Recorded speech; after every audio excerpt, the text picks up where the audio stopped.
नमस्कार दोस्तों, मैं विजय तिवारी। स्वागत है आपका हमारे YouTube channel the book society में, जहां हम आज की क्लास में सब्जेक्ट कोड BPSC 108 के चैप्टर नंबर 12 की चर्चा करेंगे। चैप्टर का नाम होगा खाद्य नीति और खाद्य सुरक्षा का अधिकार। चैप्टर में कुल मिलाकर ये बताने का प्रयास किया जाएगा कि सरकार भूखमरी को कम करने के लिए किस प्रकार से खाद्य नीति पर बल देती है। अब भारत की राष्ट्रीय खाद्य नीति क्या है, इसके साथ साथ खाद्य सुरक्षा का जो अधिकार है, क्या वो वास्तव में ज़मीनी स्तर पर लागू हो पाया है या नहीं। इन सभी प्रमुख प्रश्नों के उत्तर इस चैप्टर में देने के प्रयास किए गए हैं। चैप्टर की शुरुआत में एक प्रस्तावना दी गई है, जहां प्रस्तावना हमें यह बताती है कि जो ब्रिटिश शासनकाल था वो एक ऐसा शासनकाल था जिसमें बड़े पैमाने पर हमारी अर्थव्यवस्था का शोषण किया गया और हमारे देश की जो अर्थव्यवस्था थी वो कृषि पर निर्भर थी। कृषि में लगातार कृषि को लूटा गया, लेकिन कृषि में सुधार के कोई प्रयास नहीं किए गए।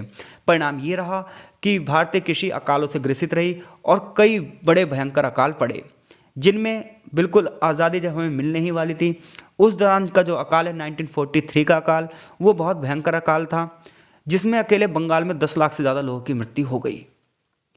ऐसे में ब्रिटिश सरकार ने ये सोचा, खास तौर पर एक कमेटी बनाई गई और इस कमेटी के जो अध्यक्ष थे सर जॉर्ज थियोडोर, इन्होंने ये कहा कि भविष्य में हमें क्या करना चाहिए, हमें एक ऐसी नीति का अनुसरण करना चाहिए जिसमें कम से कम कोई व्यक्ति भूखा ना सोए, कोई व्यक्ति भूख से ना मरे, और इसी के लिए हमें एक राष्ट्रीय खाद्य नीति का निर्माण करना होगा, जिसका उद्देश्य ये होना चाहिए कि प्रत्येक व्यक्ति तक कम से कम दामों में भोजन की पहुंच उपलब्ध हो सके और आवश्यकता पड़ने पर उसे निःशुल्क भोजन उपलब्ध करवाया जाए। ये माना गया कि इस अकाल में जो इतने सारे लोग मारे गए उसका प्रमुख कारण था उनकी गरीबी, उनकी परचेसिंग पावर का ना होना, सप्लाई चेन का वहाँ पर रुक जाना, जिसके परिणाम था अकाल से ना सिर्फ लोग मारे गए बल्कि जो सप्लाई चेन कंप्लीट नहीं हो पाई, पूर्ति नहीं पहुँच पाई बाजार की, उसकी वजह से बहुत सारे लोग मारे गए। आगे चलकर सरकार ने राष्ट्रीय खाद्य नीति का निर्माण किया और सबसे बड़ी बात थी PDS सिस्टम, यानी कि पब्लिक डिस्ट्रीब्यूशन सिस्टम, जिसे हम कहते हैं कि राशन बंटना। जो राशन बंट रहा है, आज लॉकडाउन में हमने देखा सरकार ने फ्री राशन बांटा है और लॉकडाउन ख़त्म होने के बाद भी वोट बैंक को बनाए रखने के लिए अब भी फ्री राशन बांटा जा रहा है। तो ये सब नीतियाँ इसीलिए चलाई जा रही हैं ताकि कोई भी व्यक्ति कम से कम इस चीज़ के दबाव में ना हो, इस चीज़ के तनाव में ना हो, इस चीज़ के डिप्रेशन में ना हो कि उसे 2 वक्त की रोटी नहीं मिलेगी। तो हमारी जो खाद्य नीति है उसका उद्देश्य ये रहा है कि हम अपनी भुखमरी जो है हमारे देश की उसे कम करेंगे, खाद्य असुरक्षा को ख़त्म करेंगे, गरीबी को ख़त्म करेंगे। इस बात के हमारे पास सबूत है कि भारत सरकार आज़ादी के बाद से लेकर अब तक लगातार कृषि क्षेत्र में सुधारों के प्रयास कर रही है और न सिर्फ कृषि क्षेत्र में प्रयास कर रही है बल्कि प्रत्येक स्तर पर भुखमरी को ख़त्म करने के लिए कार्य कर रही है। लेकिन वहीं अगर हम ग्लोबली हंगर इंडेक्स देखें तो उसमें भारत की स्थिति लगातार गिरती जा रही है। अब समझ में नहीं आता ये रिपोर्ट गलत है या वास्तव में भारत में इतनी ज़्यादा हंगर बढ़ चुका है, इतनी ज़्यादा भूख बढ़ चुकी है। ऐसे में चलिए बात करते हैं राष्ट्रीय खाद्य नीति क्या है और राष्ट्रीय खाद्य नीति के तहत किन किन उद्देश्यों को प्राथमिकता दी गई है। तो केंद्र सरकार का खाद्य और सार्वजनिक वितरण विभाग जो है ये पूरे देश में खाद्य सुरक्षा की जिम्मेदारी लेता है। इसका सबसे पहला जो कार्य है वो ये है कि किसानों को MSP पर निर्धारित MSP की सुरक्षा देना, यानी कि न्यूनतम समर्थन कीमत, मिनिमम सपोर्टिंग प्राइस के आधार पर किसानों को ये सुरक्षा देना कि आप अपनी फसलों को उत्पादित कीजिए और कम से कम इतनी कीमत पर तो आपकी फसलें खरीद ही ली जाएंगी। इससे ज़्यादा कीमत अगर कोई दे रहा है तो आप उसे ही बेच सकते हैं, अन्यथा हम तो हैं ही। लेकिन MSP में सारी फसलें नहीं हैं, केवल कुछ ही फसलें हैं जिन्हें MSP की लिस्ट में रखा गया है। इसके साथ साथ जो ये भारत सरकार का खाद्य और सार्वजनिक वितरण मंत्रालय है ये समुचित नीतियों का निर्माण करता है, खाद्यान्नों की स्टॉकिंग की बात करता है, उनका वितरण की बात करता है, खाद्यान्नों के भारी और व्यापक भंडारों का निर्माण करता है।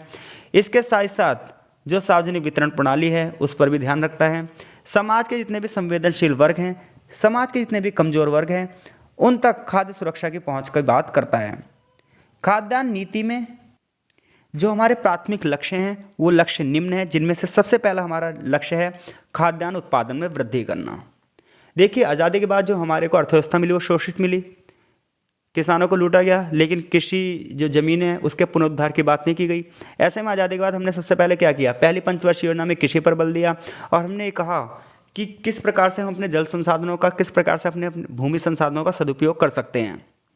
क्योंकि हमें उत्पादन में वृद्धि करनी होगी, क्योंकि उत्पादन में वृद्धि के माध्यम से ही हम अपने देश को आत्मनिर्भर बना पाएंगे, किसानों को आत्मनिर्भर बना पाएंगे।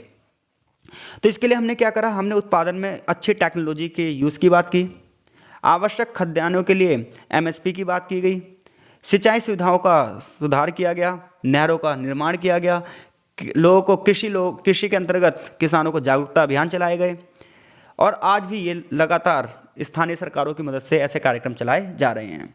तो खाद्य नीति का सबसे पहला उद्देश्य क्या है, खाद्यान्न उत्पादन में वृद्धि करना। दूसरा, खाद्यान्न की अधिप्राप्ति। भारत सरकार ने 1965 में फूड कॉरपोरेशन ऑफ इंडिया की स्थापना करी। इस संस्था की स्थापना इसलिए की गई ताकि गेहूं, धान और मोटे अनाजों की अधिप्राप्ति की जा सके और किसानों को सहायता दी जा सके। इसके साथ साथ अगर उत्पादन ज़्यादा होता है तो उसके लिए कोल्ड स्टोरेज की भी सुविधा दी जा सके। रबी और खरीफ की जो फसलें हैं उनकी जो लागत मूल्य हैं उन लागत मूल्यों को एमएसपी में लाया जा सके। इतना ही नहीं, राज्य सरकारें विकेंद्रीकृत अधिप्राप्ति यानी कि डीसीपी प्रणाली को अपनाने के लिए प्रोत्साहित कर रही हैं ताकि अधिक से अधिक अधिप्राप्ति की जा सके तथा परिवहन भाड़ा लागत को कम किया जा सके और एमएसपी की पहुंच में वृद्धि की जा सके। यानी कुल मिलाकर किसानों को ज़्यादा सुविधाएं देने के लिए विभिन्न स्तर पर राज्य और केंद्र स्तर पर सरकार प्रयास कर रही है। खाद्यान्न के भंडारण के लिए अगर हम बात करें, तीसरा उद्देश्य, तो राष्ट्रीय खाद्य नीति का पहला उद्देश्य क्या है, खाद्यान्न उत्पादन में वृद्धि करना। दूसरा, खाद्यान्न की अधिप्राप्ति को बढ़ावा देना है, जिसके लिए फूड कॉरपोरेशन ऑफ इंडिया की भी स्थापना की गई है। तीसरी बात यह है खाद्यान्न का भंडारण। देखिए, ये बहुत बड़ी समस्या रही है कि किसान अगर बहुत सारी फसल उगा भी लेगा तो रखेगा कहाँ। तो ऐसे में उसे बड़े बड़े दलालों के चक्कर में फंसना ही पड़ता है। बड़े बड़े दलाल उससे सारी फसलें खरीद लेते हैं और वो भी बहुत सस्ते दामों पर। तो इसके लिए सरकार क्या करती है, खाद्यान्नों को सुरक्षित भंडार पहुंचाती है और खाद्यान्नों के सुरक्षित भंडारों का निर्माण करती है। वेयरिंग हाउस का निर्माण किया जाता है, सेंट्रल वेयरिंग हाउस कॉर्पोरेशन इसके लिए बनाया गया है। राज्य वेयर हाउस निगम बनाए गए हैं ताकि जितनी फसल हो उसका स्टॉक किया जा सके।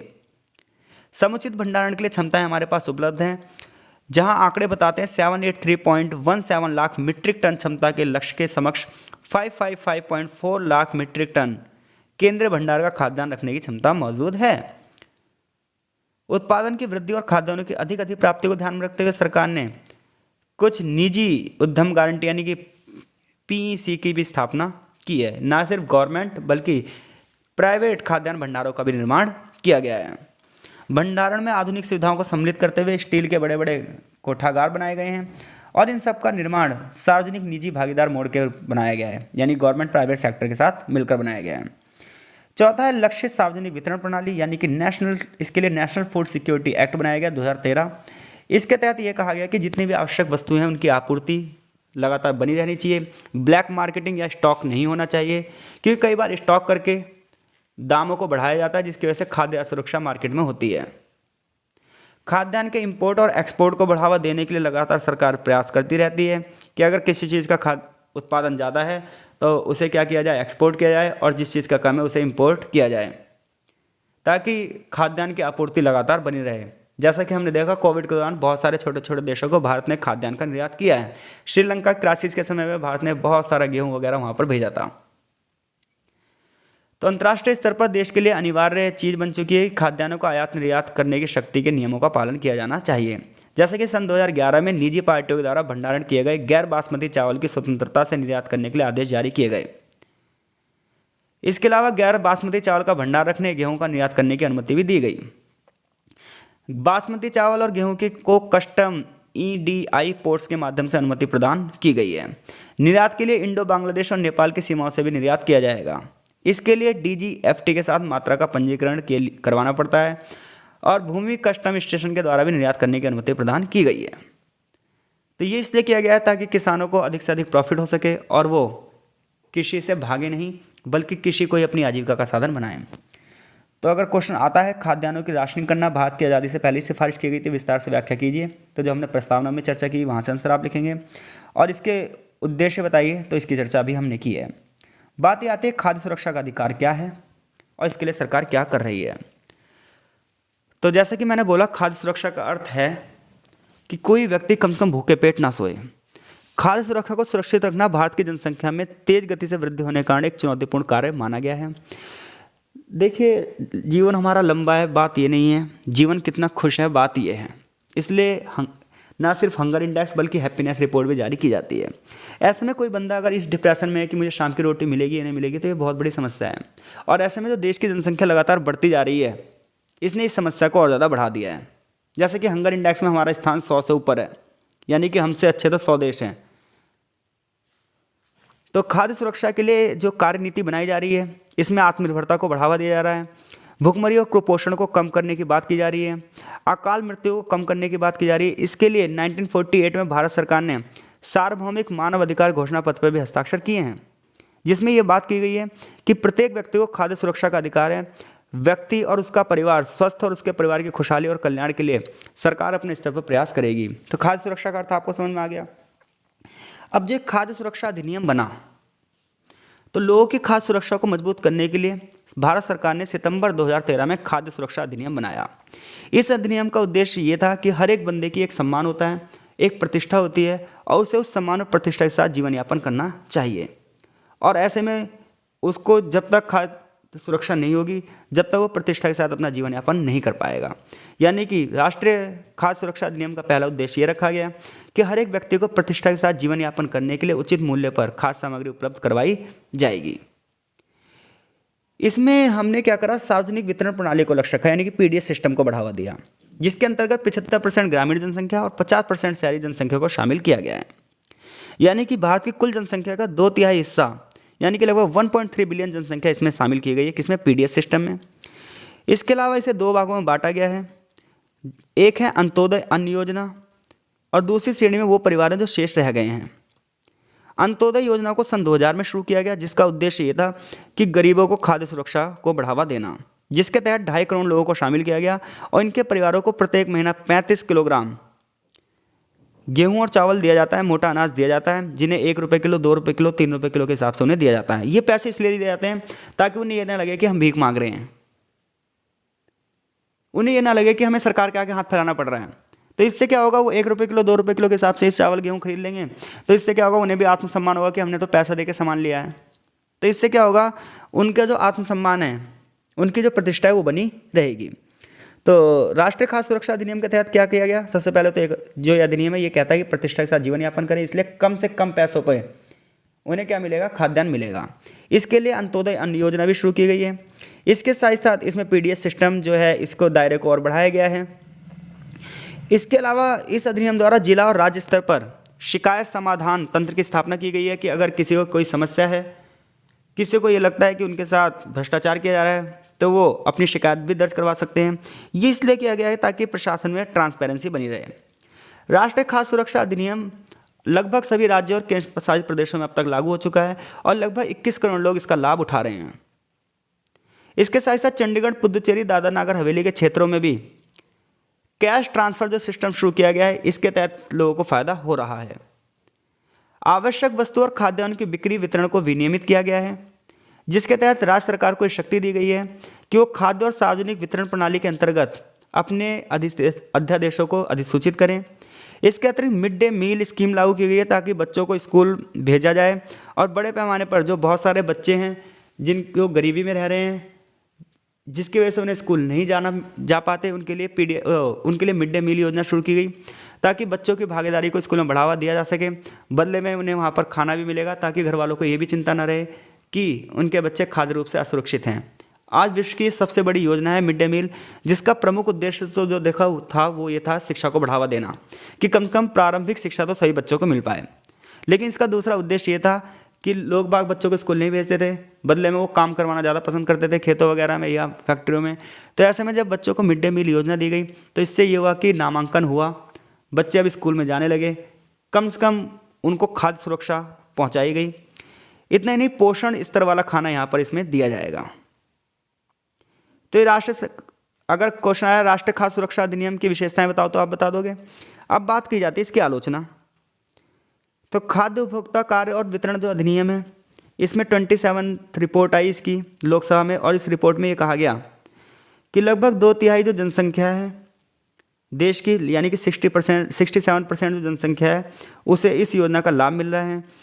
आज देश में लगभग बच्चों का 40% भाग वहाँ पर कुपोषित है। ऐसे में ये योजनाएं कैसे लागू हों, ये बहुत बड़ी चुनौती है। यानी कि हमारे देश में 40% बच्चे कुपोषण का शिकार हैं। ऐसे में सिर्फ गेहूं और चावल देकर क्या सिर्फ देश में खाद्य सुरक्षा को बढ़ावा दिया जा सकता है?